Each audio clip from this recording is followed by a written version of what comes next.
continue our Vikings training camp coverage with another expert interview. This time we have Albert Breer from the Monday Morning Quarterback with us. And Albert, you got here on a windy and like a weird weather day. This is kind of different for you. This is beautiful. I'd much rather have this than 100 and humid like it was for me a few places. So, no, I'll take this.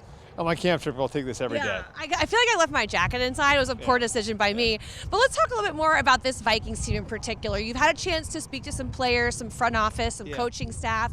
What is the vibe you're getting, and what's something that maybe you wanted to ask them about? Well, it's a younger team for sure. I think the obvious question is what's going to happen at quarterback. That hasn't been a question here for quite some time, going all the way back to probably 2017. So. The fact that there are moving pieces of that position is interesting, and then they've got younger in a lot of other spots. I know the term that Kevin and Kwesi have used is competitive rebuild. You really sort of see that coming to life now, and like where they swap out Daniil Hunter for Jonathan Grenard and get younger, and then put opposite Grenard Dallas Turner. You can kind of see the vision coming to life. Now we'll see what those players become. But there's a good young foundation on offense now with JJ and Addison and Hawkinson that'll help whoever the quarterback is. Darisaw, and you see like the sort of vision playing out on defense now. And, I think it's a lot of them have a challenging camp too because you do have so many young guys out there in key spots. Yeah, you mentioned the young guys, and we do want to talk a little bit more about the quarterback position. Yeah. The competition between Sam Darnold and J.J. McCarthy, any insight on how you see that playing out? My guess right now would be that Sam would be the starter. And that's just me guessing. But, I think that there are traces of what Sam can be over the last couple of years. He finished strong in Carolina 2 years ago when not a lot of people were paying attention. And, I would tell people to go back and look at the fourth quarter of the Ravens-Niners game from Christmas of last year. He looked like a different player to me. And it looked like he was in an offense that fit him. Obviously in San Francisco you have great teammates around him, so that's a factor too. But Sam looked like a completely different guy than he'd looked like in New York for those years. So I think there's reason to be optimistic that Sam can hold down the fort until JJ's ready. And, I think it's a great thing to have the flexibility to sit your rookie if that's what he needs. And, the one thing I do know, knowing how Kevin coaches the position, is he's going to do the right thing for J.J. McCarthy's development. And J.J.'s got a ton of potential. They know he's the right kind of guy, right? And they know he's got the talent. Like, it's what they saw on tape's been confirmed out here. It's just a matter of finding the right time to put him out there. And again, like, I think having somebody who's in a secure spot like Kevin is, and then having an option like Sam gives them the opportunity to wait a little while if that's what's best for J.J. What a great safety net with the multitude of weapons this Vikings offense has. Just signing Justin Jefferson to that new contract was great news for everyone in Vikings Nation. What impresses you the most about how he's conducted himself in the first few seasons of his career? Everything. I mean, I don't know what more you can say about what he's done. I mean, even through the contract situation, he never really allowed that to affect the way that he played. He's just such a complete receiver. I remember talking to a few other coaches about this that aren't here.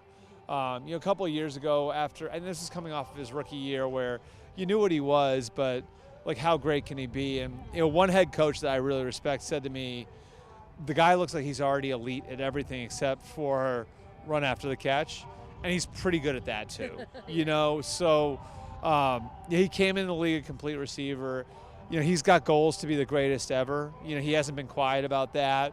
And I think, while it takes a lot of luck and good health and a lot of things falling into place for that to happen, it does seem like JJ's got a really good idea of what it takes to get there, and he's doing everything it takes to get there. And so I think just who he is as a worker would probably be the biggest thing. The greatest of all time, in my opinion, at that position is Jerry Rice.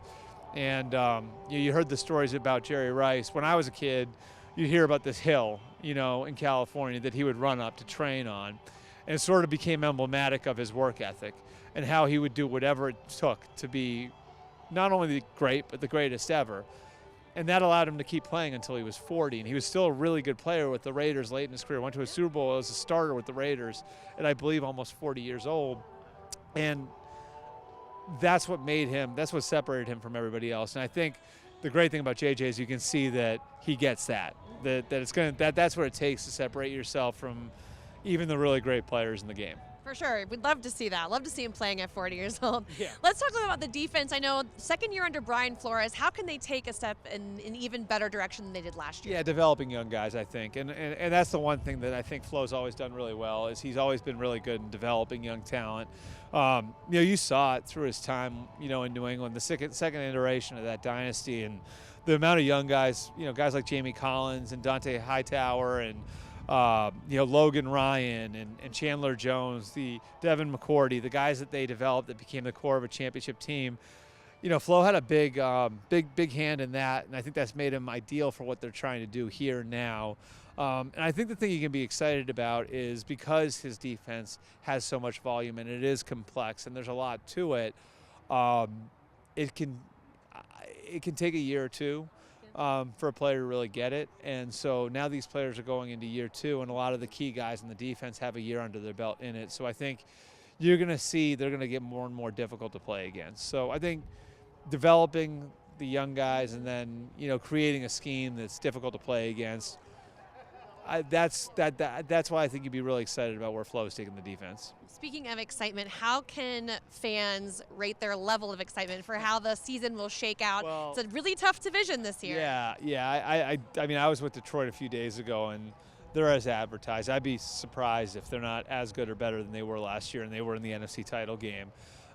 Green Bay's got a lot of ascending young talent. I think the hire of Jeff Hafley as their defensive coordinator is going to be a difference maker for them and helping them get more out of their pass rushers. The guys like Devontae Wyatt and Rashawn Gary, and then even Chicago. I think they've been to the playoffs once in the last 14 years, but you look at how that team has come along and how now they've set up a situation much like the Vikings where a rookie quarterback can come in and succeed. And, having the line taken care of, drafting Darnell Wright early like they did, having Keenan Allen and DJ Moore and drafting Rome Odunze, they've really set up a situation for Caleb to succeed. And they've got a defense that closed really strong last year. So tough road. I would say this. I think, if you're a Vikings fan, what you're looking for is a team that should get better over the course of the year. And I think the rate at which that happens determines whether or not they're a playoff team. And part of that's because of the division they're in. Like you said, not an easy road. Well, thank you so much. That's kind of what I wanted. What can fans get excited about? Thank you so much, Albert Breer, for joining us here at Training Camp. You got it.